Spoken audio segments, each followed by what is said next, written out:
Okay, so now for the recording.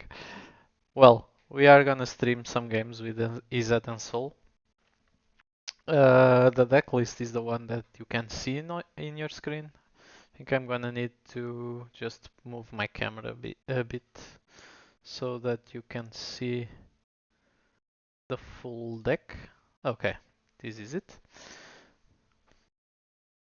So the objective here is obviously, as we are calling it Ensoul, it's to play Ensoul artifact on your artifacts to make them 5/5s and swing for a bunch of damage. This is mainly an aggro deck.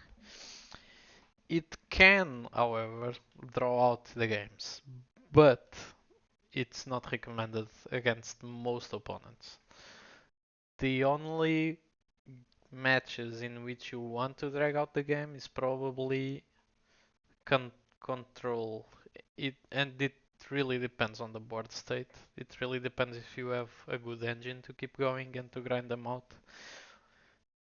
and to protect your um, key artifacts so that you don't just lose.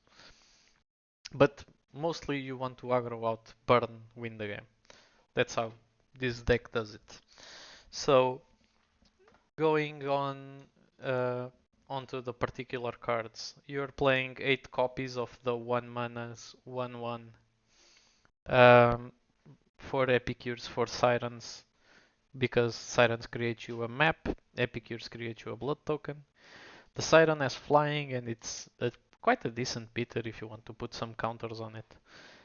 And the Epicure also deals 1 point of damage when he enters the battlefield. Sometimes it's like it doesn't do much more than that, but that is good enough to make the cut to the deck, especially because of the blood token. We sometimes use that blood token to,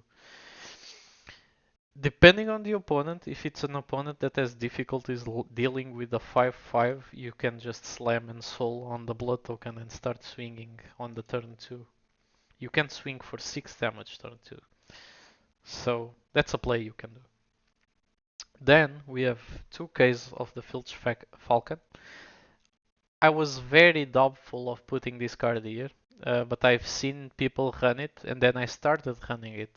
And there's after playtesting a lot with the card, I realized that the reason why this card is here is so that you can animate the Dark Steel Citadel with the counters on it, and it has flying.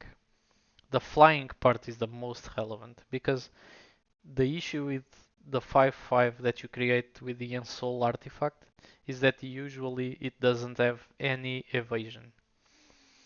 I much rather have a 4/4 flyer indestructible than a 5/5 indestructible that cannot fly, because most times it will get jump blocked. So, Case of the Filch Falcon is an amazing card that has won a lot of games, and I'm just gonna run this out there, but you can also put Ensoul Artifact on the 4/4 that you created. What you cannot do is the opposite. You cannot Ensoul Artifact and then put 4 counters on what you used Ensoul on, because Case of the Filch Falcon states that you can only put the counters on a non-creature artifact. So if the artifact is already a creature, you're gonna have a bad time. I've done this before.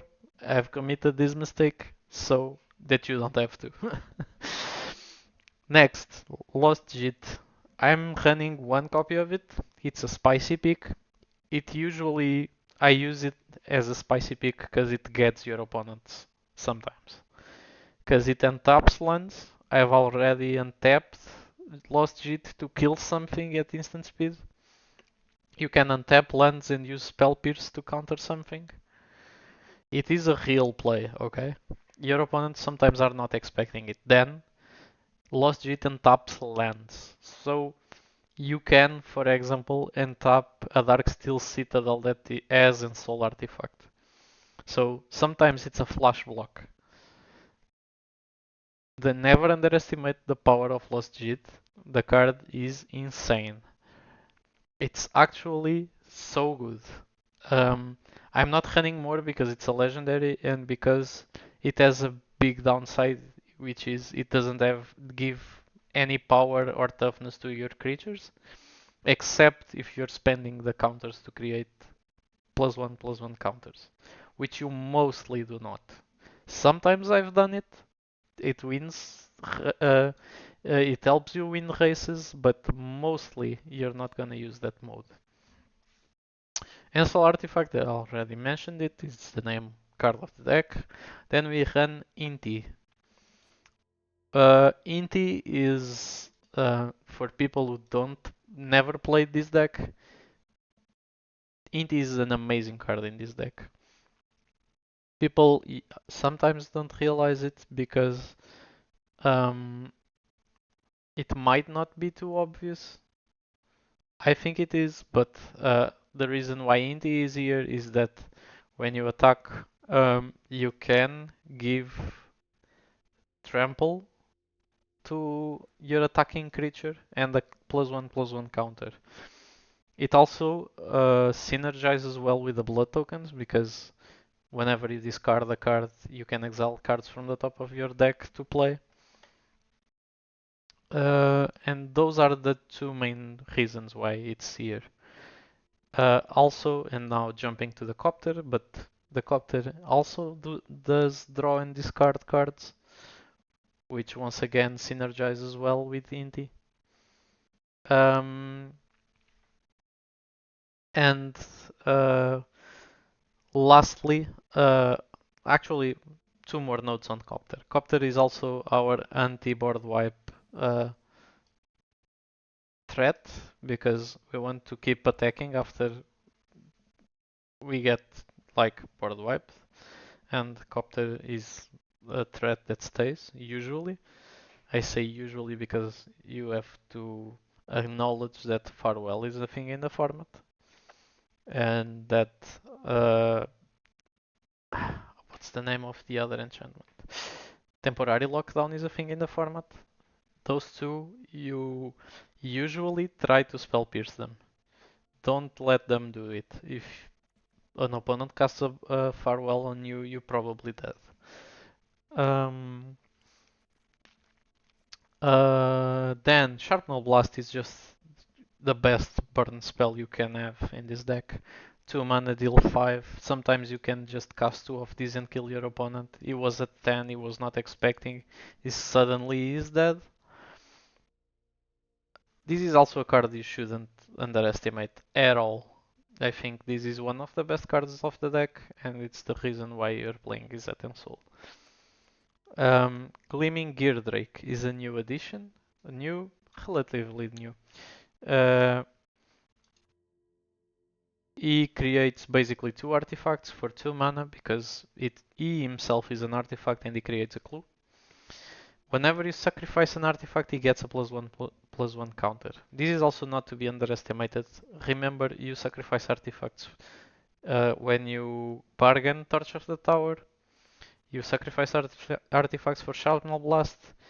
You can just crack maps, crack clues, crack blood tokens, and whenever you crack an artifact, he gets a +1/+1 counter. Also, you can ensoul artifact the Drake. So if you ensoul artifact the Drake, it keeps all the counters, plus it becomes a 5/5, and it keeps the flying. So there were games in which I just cracked a blood token on my opponents and untapped, ensoul artifact the Drake, swing for 6 in the air, and that's game. Uh, it's when you're behind, it's a very small creature, but it also grants you card advantage. But you can never underestimate how threatening this can be. The card can just turn from a 1/1 into a 8/8 in a blink of an eye. Then we have Cryptic Coat, uh, which is replacing the Fables. The deck used to run 4 Fables, but after this set came out, Murders, um,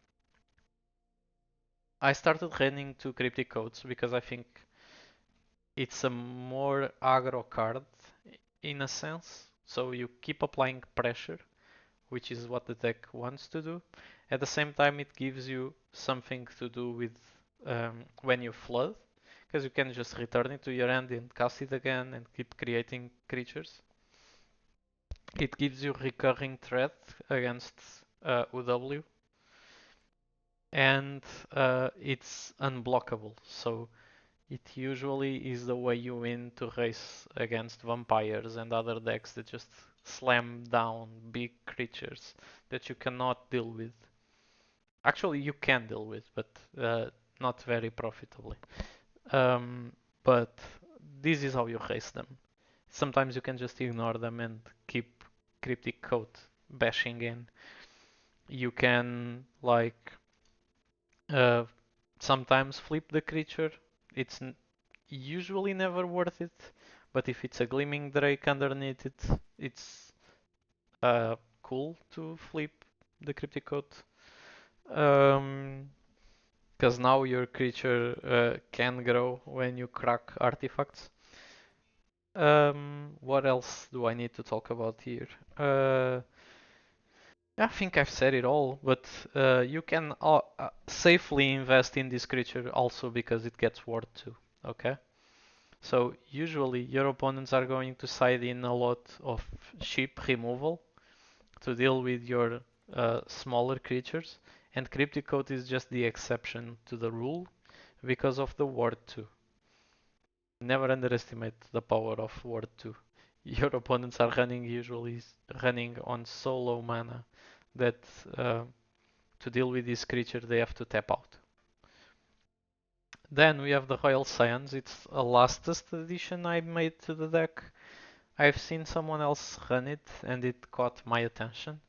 I think the card synergizes well in here. You can give +2/+0 and first strike trample to your Dark Steel Citadels when they are 5/5s, and that's somewhat a form of evasion. You can also draw and discard the cards in order to dig your deck. The draw discard also synergizes with Inti, because whenever you discard a card, you then exile a card from the top of your deck that you can play until end of turn. So you are like digging 2 cards deep with the Royal Science. And then the ultimate, if you get there, is just usually an I kill you card. There's nothing to say about it. The lands, it's 1 Sakazan, 1 Otawara, staple in like the decks that run those colors. You usually run always one land, one of the legendary lands of each of your color pairs. Um, we are running 4 Spiral of Canals, 4 Steam Vents, 4 Shivan Reefs, so that we get our mana usually untapped. 1 island and 1 mountain because people play a lot of land destruction, especially against like our dens of the bugbear, which are we are also running too, as our manlands that we usually don't use unless the game goes long, like against 2W and those decks, but those are the decks that also run Field of Ruin. Um, and that's pretty much it. Uh, on to the sideboard, because I usually play best of 3 in here. We are running Giganta as our companion. Uh, it's usually just one more card in hand. Sometimes it's a 5/5 that beats your opponent. It rarely is a 5/5. I've used it more times to put it in my hand and discard it to indie than to do anything else really. Then we are running a couple of Fire Impulses, 3, so that maybe no, I cannot display it in other way. So we are running 3 Fire Impulse to against aggro decks because Gruul aggro is now a thing. Um, it's basically that. So you want to kill small creatures sometimes. Amalia. Also sometimes you put Fire Impulse against so that you can kill their creatures before they become a problem. Handing Volley, it's pretty much the same. It's against other creature decks, but Rending Volley is more against spirits, humans, all those sort of tribal weird decks that sometimes pop around. You can also use Rending Volley against 2W post sideboard because sometimes they bring in the seed, I think it's Chrome Seed Shark. It's the shark that whenever they cast a non-creature spell creates an incubate thing that they can flip later. Then we have a Spell Pierce, which is our third Spell Pierce. Sometimes we bring it in against like decks that want to cast a bunch of spells, not like Phoenixes, because against Phoenix we don't really care about the graveyard. We just play Unlicensors and we call it a day. But Spell Pierce is more against like waste not decks, against vampires because we don't want them to cast Sorin or Liliana. Um, those kind of decks. Then we have Legion Extruder, which is a card I also added to the deck. Maybe I should have just searched it here so that you can see because the card is not very played.